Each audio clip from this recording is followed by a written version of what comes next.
አምስቱ ሞት የናቃቸው የአፍሪካ መሪዎች። በአፍሪካ አህጉር በሚገኙት በርካታ ሀገራት ዲሞክራሲያዊ ስርዓት አልሰፈነም። የስልጣን ገደብና ምርጫ እንደ ብርቅ ይታያል። የአፍሪካ መሪዎች በመፈንቅለ መንግስት፣ በፖለቲካ ሴራ፣ በትጥቅ ትግል አሊያም በተፈጥሯዊ ሞት ከስልጣን ይወርዳሉ ወይም ወደ ስልጣን ይመጣሉ። ሰላም ጤና ይስጥልን ውድ የቻናላችን ተከታዮች፣ በዛሬው ዝግጅታችን በአፍሪካ ለበርካታ ዘመናት ሀገራቸውን የመሩ ፕሬዝዳንቶችን እንቃኛለን። በተለይ በእነዚህ 5 ሀገራት አምባገነን የሆኑትን በስልጣን ዙፋናቸው ላይ እርጅና የተጫናቸውንና ከንጉስም በላይ ህዝባቸውን በመምራት በዓለም ታሪክ የተመዘገቡ ፕሬዝዳንቶችን እንዳሰሳለን። ለቻናላችን አዲስ ከሆኑ ሰብስክራይብ በማድረግና የደወል ምልክቱን በመጫን ይጀምሩ። ይህ ዳር ቲዩብ ነው። አንደኛ ፖል ቢያ ካሜሮን 50 ዓመታት። የምዕራባውያን መገናኛ ብዙሃን ንጉሠ ነገሥት ፖል ቢያ እያሉ ይጠሯቸዋል። የካሜሮን ፕሬዝዳንት በስልጣን የቆዩባቸውን 50 ዓመታትን በወርቅ ኢዮቤልዩ አክብረዋል። ፖል ቢያ እንደ አውሮፓውያን አቆጣጠር በ1982 መንበረ ስልጣኑን ወረሱ። ከዚህ ዘመን አንስቶ የካሜሮን ህዝብና ምድሩ ሁሉ ለፖል ቢያ እየተገዙ ይገኛሉ።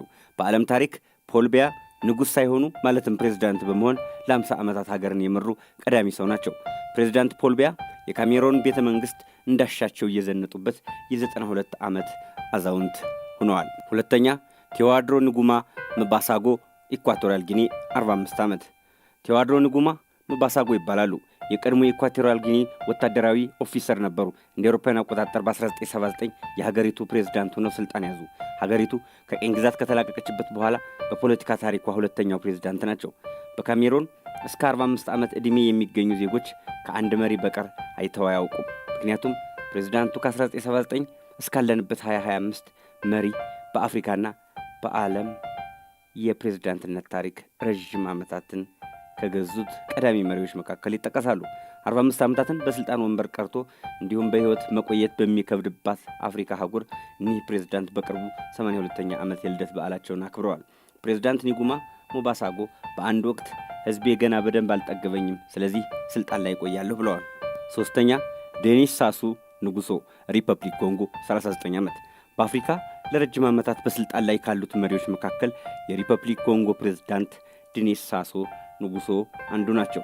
ስልጣን ላይ የወጡበትን በእርግጥ የነገሱበትን ማለት ይቀላል 40ኛ ዓመት ለማክበር ሽር ጉድ እያሉ ነው። ዴኒስ ሳሱ ለስልጣናቸው ሲሉ ምንም ያደርጋሉ። የህግ ስርዓትን በግዴታ ያስለውጣሉ። በስልጣን ለመቆየት ሙሉ ኃይላቸውን ይጠቀማሉ።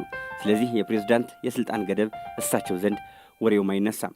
የሪፐብሊክ ኮንጎ ህዝብ ላለፉት 39 ዓመታት በአንድ መሪ ይገዛል። ፕሬዝዳንቱ በአሁኑ ወቅት የ81 ዓመት አዛውንት ናቸው።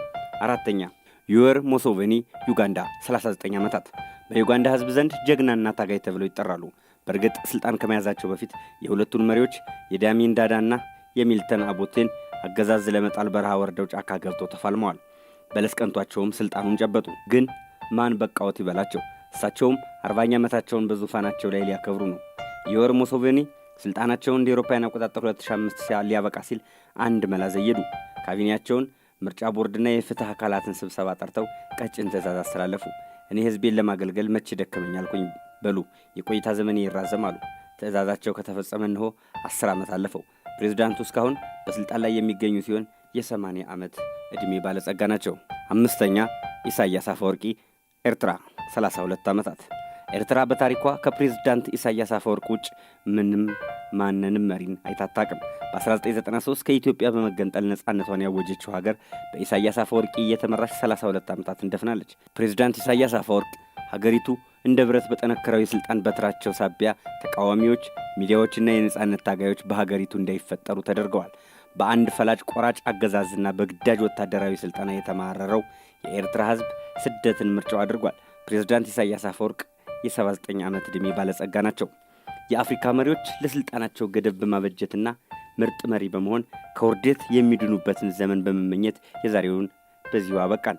በቀጣይ በየዕለቱ የሚቀርቡ ማራኪ ዝግጅቶች እንዲደርሷችሁ ቻናላችንን ሰብስክራይብ በማድረግ ቤተሰቦቻችን ይሁኑ። ሁሌም በስንብታችን እንደምንለው በያላችሁበት ሰላማችሁ ይብዛ። ኢትዮጵያ በክብር ለዘላለም ትኑር።